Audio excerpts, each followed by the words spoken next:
हमको कम से कम 2 मंत्री ज़रूर चाहिए। शायद ये पहला बार है कि मुख्यमंत्री शपथ ग्रहण कर लिए, 8 मंत्रियों का भी उन्होंने वोट दिलवाया, लेकिन विभाग अभी तक शायद नहीं बँटा है। शराबबंदी जो लागू हुआ है या उसमें जो कार्रवाई हो रही है, उससे हम सहमत नहीं हैं। चादर को उतना ही तानना चाहिए जितना में चादर फटे नहीं। आज सीमा से बाहर होकर के लोग शराबबंदी की बात कर रहे हैं और इसमें हमारा तंत्र जो पुलिस तंत्र है, आधा तंत्र इसी में लगा हुआ है। देखिए, मंत्रिमंडल का पूर्ण गठन नहीं हुआ है, ये कोई अनहोनी बात नहीं है। बहुत बार ऐसा हुआ है कि प्रथम मंत्रिमंडल का गठन होता है, मुख्यमंत्री 1 या 2 या 3 लोगों के साथ जो शपथ ग्रहण करते हैं, उसके 10 दिन 15 दिन के बाद अपना एक्सपेंशन होता है। एक बात जो नहीं हुई है वो हमको भी लगता है कि शायद ये पहला बार है कि मुख्यमंत्री शपथ ग्रहण कर लिए, 8 मंत्रियों का भी उन्होंने वोट दिलवाया, लेकिन विभाग अभी तक शायद नहीं बँटा है। तो विभाग बँट जाना चाहिए था और बाकी सारा विभाग मुख्यमंत्री के पास होता, फिर जब नया ओथ होता सब लोगों का तो फिर उसी तरह से विभाग बन जाता। तो ये नहीं हुआ है, लेकिन ये स्वेच्छा है हमारे मुख्यमंत्री का और भला-बुरा सब वो समझते हैं, तो उनकी स्वेच्छा है तो इस पर हम लोग कुछ कह नहीं सकते हैं। लेकिन जैसा कि सुन रहे हैं कि अगला 5 तारीख को मंत्रिमंडल का विस्तार होगा और होगा तो निश्चित है कि उस दिन ज़रूर विभागों का भी बँटवारा होगा। तो 28 तारीख को मोन ओथ लिया है उन्होंने और 5 तारीख को यदि दूसरा मंत्रिमंडल का विस्तार होगा, तो ये बहुत ज़्यादा समय इसको नहीं कहा जा सकता है। इसलिए इस पर कोई प्रश्न उठाना मैं समझता हूँ उचित नहीं है। पेज कहाँ फँसी हुई है सर? पेच फँसने की बात नहीं है, कुछ सुविधा-असुविधा की बात है। जैसे सुना था कि पहले ही हो जाता, लेकिन राज्यपाल महोदय कहीं बाहर जा रहे हैं और आपने देखा है कि 10 तारीख से पहले विधानसभा की बात आई थी, तो निश्चित होता कि पहले मंत्रिमंडल विस्तार हो जाता, लेकिन महामहिम बाहर जा रहे हैं, 10-11 को बाहर रहेंगे, तो 11 को रात में आएँगे तो 12 को होगा विधानसभा सत्र प्रारंभ होगा।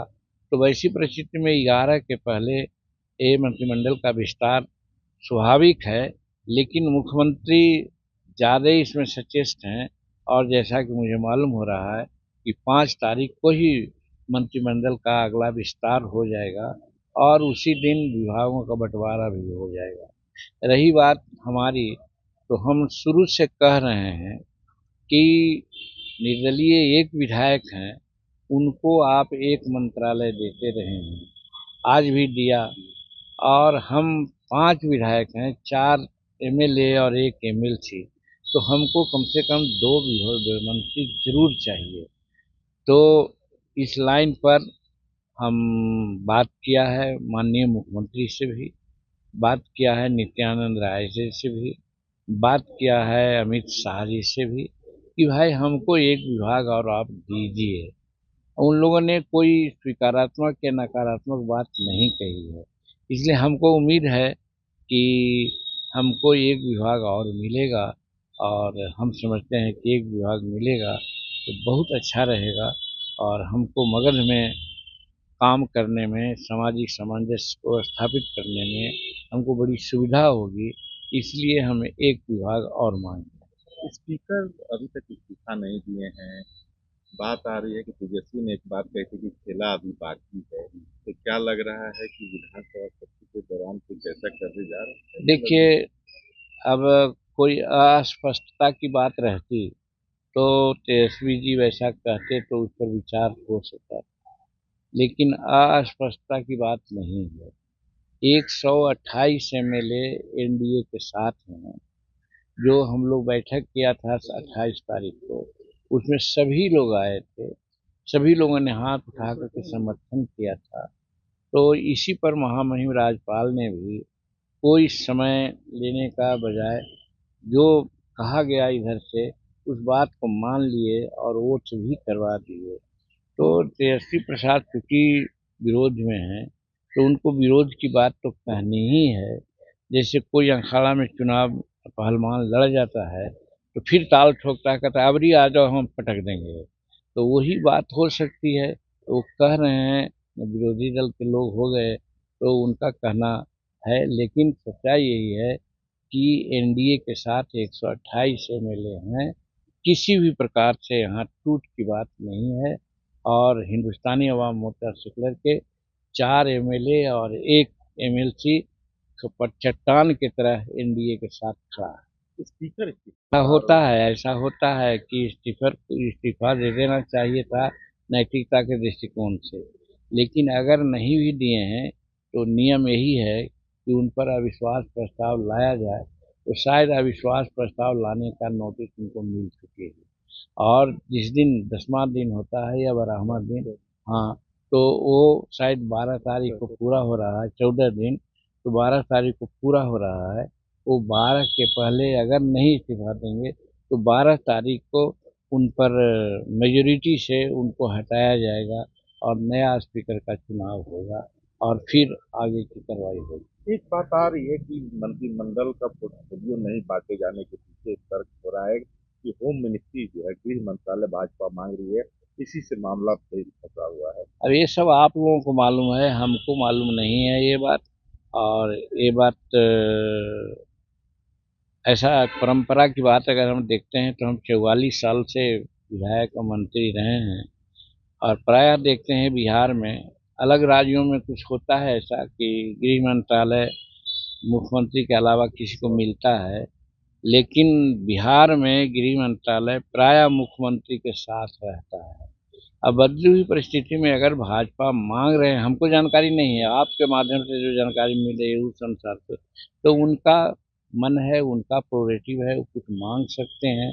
तो हम समझते हैं आपस में बैठ कर के वो लोग तय कर लेंगे और आगे का रास्ता प्रशस्त करेंगे। कहा था कि आपकी अगर सरकार बनेगी तो गुजरात मॉडल लागू करेंगे बिहार में।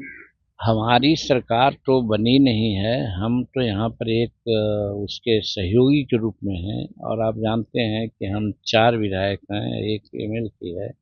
लेकिन आज भी हम कहते हैं कि जो यहाँ पर शराबबंदी का नियम लिया गया था, कानून बनाया गया था, उसमें सबों की संपत्ति थी, सब सहमत थे। और वही सहमति के बल पर आज कह रहे हैं कि हम शराबबंदी लागू किए हुए हैं। लेकिन शराबबंदी जो लागू हुआ है या उसमें जो कार्रवाई हो रही है, उससे हम सहमत नहीं हैं।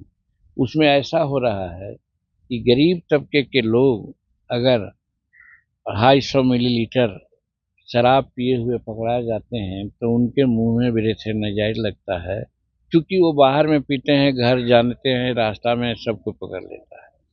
तो लेकिन दूसरे तरफ देखते हैं कि 10 बजे रात के बाद बड़े बड़े अफसर हैं, चाहे जुडिशियल हों, चाहे सिविल हों, चाहे पुलिस हो, एमएलए हैं, मंत्री हैं, वे सब अकेले नहीं अपने परिवार के साथ दारू पीते हैं। पकड़ना चाहिए वहाँ, लेकिन वहाँ पर आज तक कोई कार्रवाई नहीं हुई है। मैं समझता हूँ कि कार्रवाई वहाँ भी होनी चाहिए। और नहीं तो फिर यहाँ जो करते हैं गरीबों के साथ करते हैं तो उसके साथ अन्याय होता है। वो कमा करके आते हैं, कुछ थकान मिटान के लिए ले लेते हैं और उनको मुफ्त में वेटरनाइजर लगाते हैं, उनको जेल भेज देते हैं। तो आगे कमाने वाला आदमी उसको कोई नहीं, उसके परिवार भूखे मरते हैं। ऐसी स्थिति में मेरे समझ से गुजरात मॉडल बहुत सफिशिएंट है। महात्मा गांधी का जन्म स्थान है और शराबबंदी का नारा सबसे पहले गुजरात से दिया गया है। और गुजरात में आज जिसको आवश्यकता है परमिट के आधार पर अपना लेते हैं, रसीद कटाते हैं और कंज्यूम करते हैं, तो वो व्यवस्था होनी चाहिए। और हम तो यहाँ तक करते हैं, एक ग्रीन फील्ड नाम करके कुछ संस्था बनी है, इसका क्या नाम है, वो 13 किलोमीटर में या 26 किलोमीटर में बनी है। और वहाँ बाहर के लोग काम करते हैं, व्यापार से संबंधित होते हैं, वहाँ पर एकदम फ्री कर दिया गया है। वो सब लोग पीते हैं और बाहर के लोगों को बुला कर पिलाते हैं, यहाँ पर इन्वेस्ट करते हैं, इंडस्ट्री बढ़ता है और जो अनएम्प्लॉयड लोग हैं उनको नौकरी मिलती है, नियोजन मिल जाता है। तो मेरे कहने का मतलब कि अति सर्वत्र विरजेत, चादर को उतना ही तानना चाहिए जितना में चादर फटे नहीं।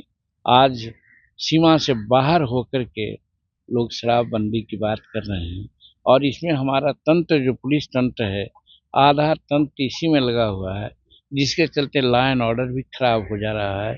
दूसरे क्षेत्रों में लोग नहीं देख पा रहे हैं, इसलिए हम इनके पार्टनर और इनके साथ रहने वाले शुभाकांक्षी हैं, इसलिए कहना चाहते हैं कि इस पर विचार करना चाहिए और अगर हो सके तो गुजरात मॉडल लागू करना चाहिए, तो सबको फायदा होगा और राज्य को भी आर्थिक फायदा होगा। गरीब को भी जो फायदा नहीं हो रहा है, 100 रुपये का चीज़ 500 रुपये में पी रहा है, और दूसरी बात विषैला शराब उनको मिल रही है, जिसके चलते जाने जा रही है, तो इससे भी हम छुटकारा पा जाएंगे। हर हालत में इस शराब नीति की समीक्षा करनी चाहिए। हमको विश्वास है कि नीतीश कुमार बदली हुई परिस्थिति में जरूर समीक्षा करेंगे, ताकि किसी को कोई दिक्कत नहीं हो। सरकार में है सर, मांग करेंगे आप? अरे आपसे बोल रहे हैं तो मांगे न कर रहे हैं जी, अब बातें न बोल रहे हैं। आपसे मिलने का मतलब, बात करने का मतलब, ये तो पब्लिक डोमेन में आप मत छापिएगा, नहीं दीजिएगा तो एक अलग बात है।